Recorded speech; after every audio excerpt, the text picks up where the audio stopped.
ಅಂತ ಅಮ್ಮ ನಿಮ್ಮ ಫ್ಯಾಮಿಲಿ ಬಗ್ಗೆನೇ ಇಲ್ಲಿ ಗಂಡ ಬಗ್ಗೆ ಎಲ್ಲಿದೆ?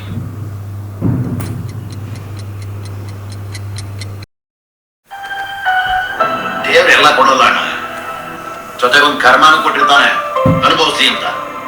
ಒಳ್ಳೆ ಸ್ಟೂಡೆಂಟ್ ಆಗಿಲ್ಲ, ಅಪ್ಪ ಅಮ್ಮಂಗೆ ಒಳ್ಳೆ ಮಗ ಆಗ್ಲಿಲ್ಲ, ಯಾರಾದ್ರೂ ಹೆಸರು ಉಳಿಸ್ಕೊಂಡಿದ್ಯಾ? ಇವನದು ವಿದ್ಯೆ ಅಂತೂ ಇಲ್ಲ, ಭವಿಷ್ಯ ಮೊದಲೇ ಇಲ್ಲ. ಮಕ್ಕಳನ್ನ ಹೆತ್ತು ಬಿಟ್ಟು ಬೀದಿಗೆ ಬಿಟ್ಟು ಬಿಟ್ರೆ ಒಳ್ಳೆ ಅಪ್ಪ ಅಮ್ಮ ಅಂತ ಅನ್ನಿಸ್ಕೊಡೋದಿಲ್ಲ. ತಂದೆ ತಾಯಿ ಕಷ್ಟ ನೋಡಿ ಬೆಳೆದಿರೋ ಮಗ. ಅಮ್ಮ ತುಂಬಾ ಸುಸ್ತಾಗೈತೆ, ಒಂಚೂರು ಊಟ ಆಯ್ತಾ? ನಾನು ಸೇರಿಸ್ಕೊಂಡು ಹೋಗ್ತಿದ್ರು ಒಂದು ಟೈಮ್ ಎಲ್ಲ ಅಲ್ಲಿ ಪಾಪ ದೇವ್ರೆ ಏನ್ ಪಾಪ ಮಾಡಿದೆ ನನಗೆ.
ಕನಸು,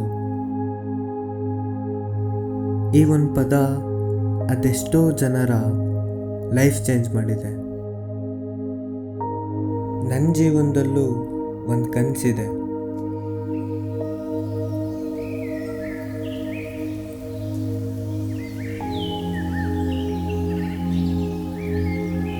ಆದರೆ ದುಡ್ಡು ಮಾಡಬೇಕು ಅಥವಾ ಫೇಮಸ್ ಆಗಬೇಕು ಅನ್ನೋ ಕನಸಲ್ಲ.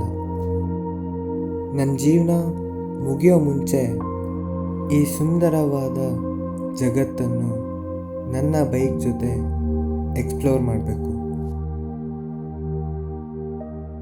ಆದರೆ ಪ್ರತಿಯೊಬ್ಬರ ಜೀವನದಲ್ಲೂ ಒಂದು ಪ್ರಾಬ್ಲಮ್ ಇದ್ದೇ ಇರುತ್ತೆ.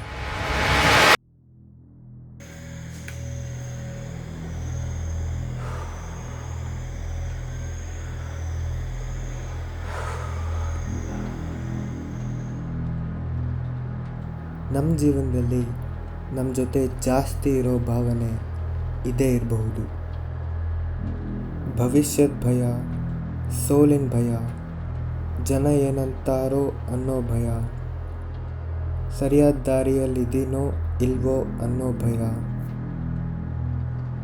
ಆದರೆ ಒಂದಿನ ಅರ್ಥ ಆಯಿತು, ಭಯ ಹೋಗೋವರೆಗೂ ಕಾಯ್ತಾ ಕೂತ್ರೆ ಜೀವನವೇ ಮುಗ್ದೋಗ್ಬೋದು.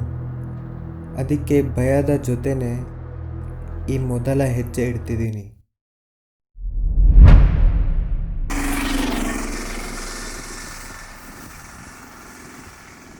ನಿಜ ಹೇಳಬೇಕಂದ್ರೆ ನನಗೂ ಎಲ್ಲ ಆನ್ಸರ್ಸ್ ಗೊತ್ತಿಲ್ಲ, ಮುಂದೆ ಏನಾಗುತ್ತೋ ಅನ್ನೋದು ಗೊತ್ತಿಲ್ಲ. ಆದರೆ ಒಂದು ನಂಬಿಕೆ ಇದೆ, ನಾನು ಒಬ್ಬನೇ ನಡೀತಾ ಇಲ್ಲ.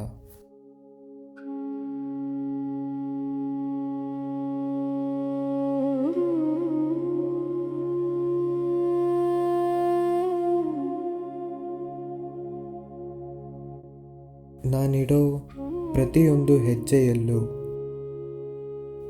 ಅವನ ಕೈ ಇದೆ ಅನ್ನೋ ನಂಬಿಕೆ ನನಗಿದೆ.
ಹದಿನೆಂಟು ವರ್ಷ. ಈ ವಯಸ್ಸಿನಲ್ಲಿ ಪ್ರತಿಯೊಬ್ಬರಿಗೂ ಒಂದು ರೇಸ್ ಶುರು ಆಗುತ್ತೆ. ಮಾರ್ಕ್ಸ್, ಕಾಲೇಜ್, ಜಾಬ್, ಫ್ಯೂಚರ್ ಎಲ್ಲರೂ ಎಲ್ಲೋ ತಲುಪೋಕೆ ಓಡ್ತಾನೆ ಇರ್ತಾರೆ. ಆದರೆ ನಾನು ನನ್ನ ಕನಸನ್ನ ನನಸು ಮಾಡೋಕ್ಕೆ ಹೊರಟೆ. ಈ ಬ್ಯೂಟಿಫುಲ್ ವರ್ಲ್ಡ್ನಲ್ಲಿ ನನ್ನ ಸ್ಟೋರಿ ಇನ್ನಷ್ಟೇ ಶುರುವಾಗಿದೆ. ಈ ಜರ್ನಿಲಿ ನನ್ನ ಜೊತೆ ಇರೋದು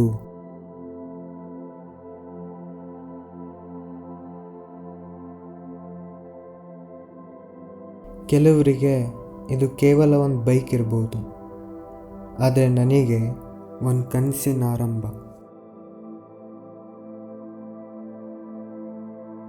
ಹೊಸ ದಾರಿಗಳನ್ನು ಹುಡುಕೋ ಜೊತೆಗಾರ. ಈ ಜರ್ನಿ ನನ್ನನ್ನು ಬದಲಾಯಿಸಬಹುದು.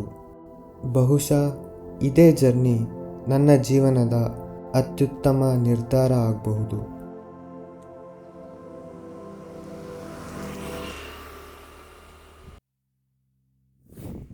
ಒಬ್ಬನೇ ಹೊರಟಿದ್ದೀನಿ, ಆದರೆ ಒಬ್ಬನೇ ತಲುಪೋಕೆ ಇಷ್ಟ ಇಲ್ಲ. ಈ ದಾರಿಯಲ್ಲಿ ನೀವು ಕೂಡ ನನ್ನ ಜೊತೆ ಇರಬೇಕು.